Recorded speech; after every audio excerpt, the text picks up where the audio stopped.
जय गुरु जी संगत जी। गुरु जी का अनंतम अनंतम शुक्राना। गुरु जी के श्री चरणों में कोटि कोटि प्रणाम और गुरु जी की प्यारी प्यारी संगत को जय गुरु जी। संगत जी, गुरु जी ब्लेस्ड सत्संग चैनल में आप सभी का बहुत बहुत स्वागत है। गुरु जी महाराज की असीम कृपा से ही हम ये छोटा सा प्रयास कर रहे हैं ताकि गुरु जी के अनमोल और प्यारे सत्संग आप सब तक पहुंच सके। आज का यह सत्संग बेहद भावपूर्ण और सीखने योग्य है। यह गुरु जी की प्यारी संगत करण ज्वारा अंकल का सत्संग है, जिन्हें हम प्यार से भोले अंकल भी कहते हैं। संगत जी, अंकल की जर्नी में गुरु जी ने उन्हें बार बार दिखाया कि इंसान का सबसे बड़ा दुश्मन उसका अहम और घमंड होता है। उन्होंने बताया कि कैसे हम इंसानियत को भूलकर अपने कर्म खराब कर लेते हैं और जब उसका फल एटम बॉम्ब बनकर लौटता है, तब हमें गुरु जी की शरण में आने का महत्व समझ आता है। संगत जी, यह सत्संग एक नास्तिक व्यक्ति के पूर्ण विश्वास में बदलने की गाथा है, जिसमें गुरुजी ने उन्हें सड़क पर दर्शन दिए, उनकी 15 साल पुरानी गाड़ी में लीला की और उन्हें अपनी एक दिव्य आवाज से सबसे बड़ी सेवा का हुक्म दिया। इस सत्संग को पूरे ध्यान और भक्ति भाव से सुने, क्योंकि इसमें आपके कई सवालों के जवाब और गुरु जी की अनमोल ब्लेसिंग्स छिपी हैं। जय गुरु जी, शुक्राना गुरु जी। गुरु जी के श्री चरणों में मेरा नमस्कार। प्यारी साथ संगत को भी मेरा नमस्कार। संगत जी, मैं बहुत भाग्यशाली हूँ कि गुरु जी महाराज ने मुझे ये मौका दिया कि मैं आप सबके साथ अपना शुक्राना सत्संग शेयर कर सकूं। संगत जी, 2012 में हम लोग सबसे पहले गुरु जी के बड़े मंदिर गए थे, लेकिन असलियत ये है कि 2012 से पहले ही हमारी गुरु जी के साथ जर्नी स्टार्ट हो चुकी थी, पर हमें इस बात का जरा भी रियलाइज नहीं था। एक बार हम दिल्ली में जिमखाना क्लब में एक वेडिंग अटेंड करने गए थे। वहां मेरी सिस्टर ने मुझे कहा कि मुझे वॉशरूम जाना है। संगत जी, जैसे ही हम लोग वॉशरूम की तरफ जा रहे थे, तभी संगत जी मेल वॉशरूम से कोई व्यक्ति बाहर एकदम से आया और वो हमारी तरफ देखे बगैर ही सीधे निकल गए। उनकी चाल, उनका कद, उनका रुतबा कुछ ऐसा था कि हम बस देखते रह गए। हम बच्चे थे, इसलिए आपस में फुसफुसाते रहे कि पता नहीं कैसे कैसे लोग आए हुए हैं। संगत जी, मुझे बरसों बाद पता चला कि वो कोई और नहीं बल्कि हमारे प्यारे गुरुजी थे। रिसेंटली संगत जी, जिन आंटी के यहाँ हमने वेडिंग अटेंड की थी, मैंने उनसे कहा कि आंटी, आपके यहाँ शादी में तो गुरुजी आए थे। आप तो वाकई में बहुत ब्लेस्ड हैं। आपने हमें कभी बताया भी नहीं और मिलवाया भी नहीं। तो आंटी हैरान होकर कहने लगी कि अंकल, जब आप शादी में आए थे तब तक गुरुजी महाराज अपना चोला छोड़ चुके थे, पर मैंने और मेरी सिस्टर ने उन्हें साक्षात देखा था। वो जरूर हमें आशीर्वाद देने आए थे। संगत जी, 2012 में मेरी वाइफ प्रेग्नेंट थी और प्रेगनेंसी बहुत कॉम्प्लिकेटेड थी। उन्हें हर हफ्ते इंजेक्शन लग रहे थे। हम लोग हर पल तनाव में थे। तभी फरवरी में मेरी वाइफ की सिस्टर की फ्रेंड हमारे घर आई। उन्होंने मेरी वाइफ को गुरुजी के बारे में बताया और ढेर सारे सत्संग सुनाए।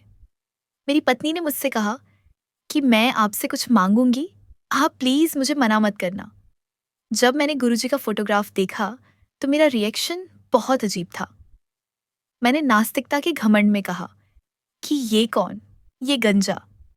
मैं बहुत शर्मिंदा हूं कि मैंने उस वक्त ऐसे शब्द इस्तेमाल किए, लेकिन मैंने अपनी वाइफ से कहा कि ठीक है, अगर तुम जाना चाहती हो तो मैं तुम्हें लेकर चलता हूं, लेकिन हमारी गाड़ी बहुत खराब है। संगत जी, मैं 15 साल पुरानी सैंट्रो चलाता था। मैंने उन्हें गिनाया कि इसके फ्यूल पंप में प्रॉब्लम है, ऐसी चलता नहीं है, ये कभी भी बंद हो जाती है और बाहर भयंकर गर्मी है, कैसे चलेगा। इस पर पड़ोस में रहने वाली एक पुरानी संगत आंटी ने मुझसे कहा कि अंकल, आप चलो, आपकी गाड़ी बिना पेट्रोल के चली जाएगी। मैंने हंसकर कहा कि आंटी, आप थोड़ा मजाक कम किया करो। जगह छतरपुर से भी 10 किलोमीटर आगे थी, बहुत सुनसान एरिया था। पर संगत जी, गुरुजी का हुक्म था। 12 फरवरी को मैं जैसे ही गाड़ी में बैठा, वह झटके से ऑन हो गई। मैंने गाड़ी चलानी शुरू की। मैं आधे रास्ते भी नहीं पहुंचा हूंगा कि मुझे महसूस हुआ कि गाड़ी बिल्कुल बदल गई है। गाड़ी की सस्पेंशन इतनी अच्छी हो गई थी कि जैसे नई हो, ऐसी एकदम ठंडा चल रहा था और पिकअप शानदार हो गई थी। मुझे लगा कि मैं हवा में उड़ रहा हूँ। वहां पहुंचकर सेवादार अंकल ने मेरी प्रेग्नेंट वाइफ को गद्दी के पास नीचे बैठने को कहा। मेरे विरोध करने पर उन्होंने कहा कि फिक्र मत करो, यहाँ महाराज ही सबकी फिक्र करते हैं। हम रात 8 बजे तक दरबार में बैठे रहे। जब हम लंगर के लिए उठे तो मेरी पत्नी को उठते ही कट की आवाज आई। उन्होंने बताया कि उन्हें बहुत अनाइजी नेसर दर्द था। पर जब हम सीढ़ियों के पास पहुंचे तो उन्होंने रुककर कहा कि मैं अब बिल्कुल ठीक हूं, मुझे कोई प्रॉब्लम नहीं है, प्लीज अब मुझे तंग मत करो। संगत जी, ये गुरुजी की कृपा थी जिसने एक पल में उनकी प्रेगनेंसी की सारी जटिलताएं खत्म कर दी। हमने लंगर किया और उसी सैंट्रो से वापस आए।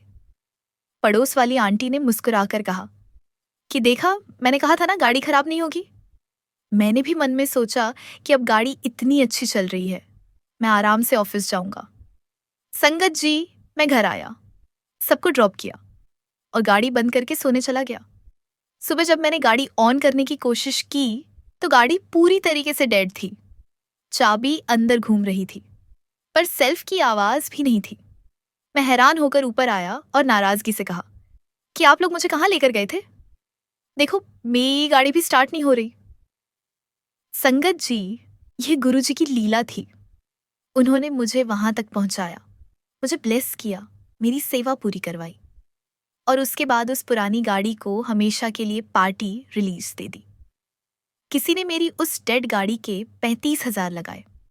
मैं उदास था, पर गुरुजी ने एक संगत को भेजा जिसने मेरी गाड़ी के 1,15,000 दिए। उन्होंने कहा कि मैं गुरुजी की संगत हूं, मुझे पता है इसकी एक्चुअल वैल्यू क्या है।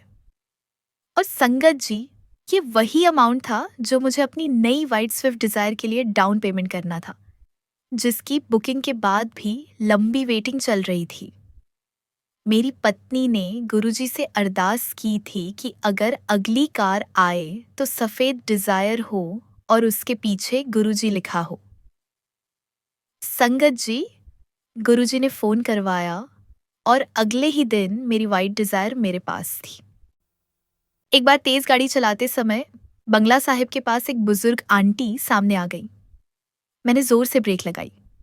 मेरा मुंह सीधे स्टेयरिंग पर जाने वाला था कि मुझे महसूस हुआ एक अदृश्य शक्ति ने मेरे होंठों को पकड़कर पीछे की ओर धकेल दिया।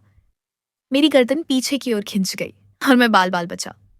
मेरी मम्मी ने कहा कि गुरुजी ने तुझे बचाया, पर मेरा अहंकार तब भी था। मैंने कहा कि मम्मी, हर बात को गुरुजी से मत जोड़ा करो। अगले वीकेंड हम बड़े मंदिर गए। वहां अचानक कुछ बच्चों ने चिल्लाना शुरू कर दिया कि गुरुजी के झूले पर शिवजी बैठे हुए हैं। मैंने तुरंत फोन निकाला और वीडियो बनाने लगा। संगत जी, आप यकीन नहीं मानेंगे, उस वीडियो में साफ तौर पर शिवजी की आउटलाइन सिल्वर कलर में आ रही थी। मैं हैरान था कि मेरे सामने क्या हो रहा है। जब मैं वापस जाने लगा तो मुझे एकदम स्पष्ट आवाज सुनाई दी। गुरुजी ने एक नाम लिया और कहा, एनु लेके आ, एद वोटी दी, तबीयत बहुत खराब है। मैं सोचने लगा कि मैं पागल हो गया हूं, ये कैसा नाम है। अगले दिन ऑफिस में एक कुरियर आया। कुरियर पर नाम पढ़ते ही मैं घबरा गया। ये वही नाम था जो गुरुजी ने लिया था। मेरे ऑफिस असिस्टेंट ने बताया कि वो हमारे सीनियर मोस्ट ऑफिसर हैं। मैं डरते डरते उनके पास गया और बताया कि गुरुजी ने आपका नाम लिया है और कहा है कि आपकी वाइफ की तबीयत ठीक नहीं है, उनको वहां लेकर आओ। मेरा इतना कहना था कि वो ऑफिसर सदमे में आ गए। उन्होंने दरवाजा बंद किया और कहा कि आपको किसने बताया? हाँ, मेरी वाइफ को न्यूरो प्रॉब्लम है और उन पर मोशन या यूरिन का कोई कंट्रोल नहीं है। आपकी गाड़ी खराब हो जाएगी। मैंने उनसे कहा कि भले मेरी गाड़ी पूरी बर्बाद हो जाए, खराब हो जाए, मुझे आपको वहां ले जाने की सेवा मिली है और मुझे ये करना ही करना है। ये मेरे लिए हुक्म था। संगत जी, मैं तब तक 100% बिलीवर नहीं बना था, लेकिन मेरे अंदर गुरुजी के प्रति भाव बनने लगे थे। दुर्भाग्यवश कुछ कर्म बाकी थे। मेरी सेवा पूरी नहीं हुई और एक बार पार्किंग सेवादार से मेरी भयंकर लड़ाई हो गई। मैंने अहंकार में ठान लिया कि मैं अब कभी मंदिर नहीं आऊंगा। गुरुजी ने मुझे 2 वीकेंड तक अंदर नहीं जाने दिया। जब मैं तीसरी बार गया तो मेरे बेटे ने वॉमिटिंग कर दी और मुझे बाहर ही रहना पड़ा। मैं समझ गया कि गुरुजी मुझे अंदर नहीं आने दे रहे क्योंकि मेरी सेवा अधूरी है। मैंने फिर सीनियर ऑफिसर से कहा कि सर, मुझे अंदर जाने की आज्ञा नहीं मिल रही, मेरी सेवा पूरी नहीं हो रही। इस पर उन्होंने मुझे बहुत बड़ी सीख दी। उन्होंने कहा कि आपकी सेवा थी उस मैसेज को मुझ तक लाना। आप ले आए। मैं आपको इस सेवा से मुक्त करता हूँ। अब इसके बाद मैं जा सकूं या ना जा सकूं, ये मेरी जर्नी है, ये आपकी नहीं। संगत जी, यह सुनकर मैं निराश होकर लौटा। मुझे अफसोस रहा कि जिन आंटी के लिए मुझे भेजा गया था वो बाद में सरवाइव नहीं कर पाई। संगत जी, मेरा यह अहंकार अपने चरम पर था। एक बार किसी ने मेरे घर के नीचे एक गाड़ी पार्क की। मैं आग बबूला हो गया। मैंने उस आदमी से कहा कि तू रेंट पे आया है? तुझे पता है ये पूरी कोठी मेरी है? अगली बार तुम्हारी हिम्मत कैसी हुई यहाँ पे गाड़ी खड़ी करने की? तुम्हारी औकात भी है? संगत जी, मेरे इन कठोर शब्दों ने उसे बहुत आहत किया। उसकी आंखों में आंसू थे। उसने बड़ी शालीनता से कहा कि अंकल, मैं अपनी बच्चियों की पढ़ाई के लिए आया सा हूं। मेरी खुद की आगरा में 500 गज की कोठी है। मैं अगली बार यहाँ गाड़ी नहीं लगाऊंगा। I am very sorry. उस वक्त मैं अपने घमंड में उसकी पीड़ा को नहीं समझा, लेकिन संगत जी, यह कर्म मेरे जीवन में वापस लौटा। It's just like an atom bomb. संगत जी, कोविड के दौरान जब मैं रेंट पर नोएडा शिफ्ट हुआ तब मेरे सीने में असहनीय दर्द शुरू हुआ। मैंने सोचा गैस्ट्रिक पेन है। एक दिन दर्द इतना बड़ा कि मुझे खूनी वॉमिटिंग हुई। अपने सामने खून देखकर मेरे मन में विचार आया कि क्या मेरा समय खत्म हो गया है। मैं डर गया कि यह मेरे अहंकार वाले कर्मों का फल है। तभी मेरी पत्नी सत्संग से लौटी और उन्होंने मुझे गुरुजी का जल प्रसाद दिया। मैंने जैसे ही वह जल पिया, मुझे वापस वॉमिटिंग महसूस हुई। संगत जी, यह कोई साधारण वॉमिटिंग नहीं थी, यह गुरुजी की रूहानी सर्जरी थी। मैंने 5 बार वॉमिटिंग की, जिसमें मेरे अंदर की सारी गंदगी, मेरा सारा पाप, मेरे सारे बुरे विचार बाहर आ गए। इसके बाद मैं तुरंत खड़ा हो गया और मुझे महसूस हुआ कि मैं बिल्कुल स्वस्थ हूँ। मेरी पत्नी हैरान रह गई कि जो आदमी हिल भी नहीं पा रहा था वो अब वॉक पर जाने को कह रहा है। अगले दिन बालकनी में मैंने एक व्यक्ति को गुरुजी का बड़ा स्वरूप सर पर उठाए जाते देखा। मैंने चिल्लाकर अपनी पत्नी को दिखाया। हम तुरंत नीचे गए। वहां हमारी सोसाइटी में पहली बार सत्संग हो रहा था। मैं चुपचाप बैठ गया। मैंने आंखें बंद की और रोते हुए गुरुजी से कहा कि गुरुजी, मुझे माफ कर दो, मैं दुनियादारी में लग गया, मुझे एक मौका और दो। मैंने तुरंत सेवा मांगी और गुरुजी ने मुझे सेवा में लगा दिया। कुछ दिनों बाद मैं अपनी नई डिजायर कार में ऑफिस जा रहा था। डीएनडी क्रॉस करते ही एक महिला अचानक मेरी गाड़ी के आगे आई। वो बहुत डरी हुई थी। मैंने उसे लिफ्ट दी। रास्ते भर मुझे अपने पिता की पुरानी कहानी याद आती रही, जिसमें एक महिला ने क्लोरोफॉर्म सुंघाकर एक आदमी को लूट लिया था। मैं डर के मारे बार बार उसके फोन की तरफ देख रहा था। जब मैंने उसे उसके गंतव्य से पहले एक ऑटो में बिठाया तो उसने मुस्कुराकर कहा, थैंक यू। और जैसे ही मैं पलटा, मुझे एक स्पष्ट, गंभीर मगर प्यारी आवाज सुनाई दी, ब्लेस यू अंकल। संगत जी, मैंने पलटकर देखा, वहां कोई नहीं था। मैं घबरा गया।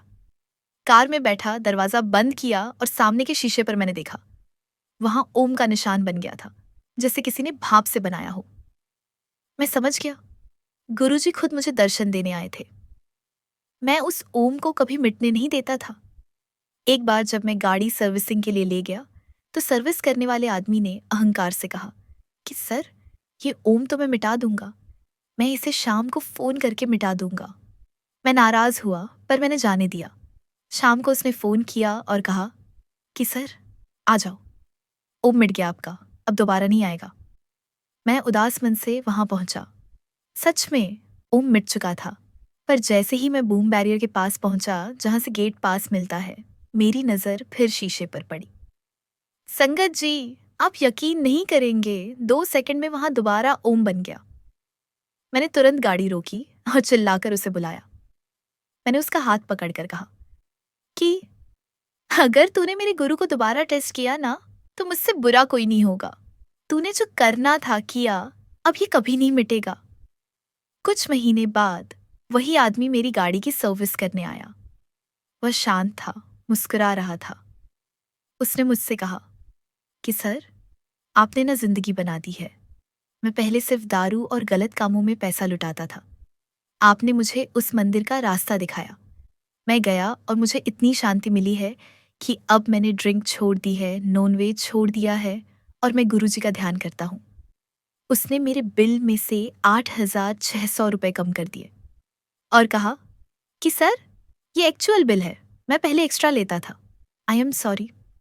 संगत जी, मुझे नहीं पता था गुरुजी ने मुझे भेजा था उसका कल्याण करने के लिए। संगत जी, अंत में जब गुरुजी के जन्मदिन पर सेवा के लिए मेरा फोन आना बंद हो गया, तो मेरा अहंकार फिर जाग गया। मैंने सोचा कि मैं तो जाऊंगा ही। मेरी पत्नी ने समझाया कि आपको बुलाया नहीं गया है, पर मैं नहीं माना। मैं कॉलोनी के लोगों के साथ मीटिंग में चला गया। वहां नाम पुकारा जा रहा था। मैंने खुद को और अपने साथियों को कहा कि चुपचाप लाइन में चलते जाओ, भोले बन जाओ, बस भोले बन जाओ, कुछ भी नहीं करना है। जब मेरी बारी आई तो उनके बोलने से पहले मैंने अपना नाम बोला और फटाक से उनके हाथ से सेवा काट लिया। संगत जी, गुरुजी ने मेरी अंतिम परीक्षा ले ली थी। उन्होंने देखा कि मैं अहंकार और मैं को छोड़कर एक भोले बच्चे की तरह सेवा का कार्ड ले रहा हूं। यही वो पल था जब मेरा गुरुजी पर पूर्ण विश्वास बना। इसी के साथ संगत जी, मैं अपने सत्संग को यहीं विराम देती हूँ।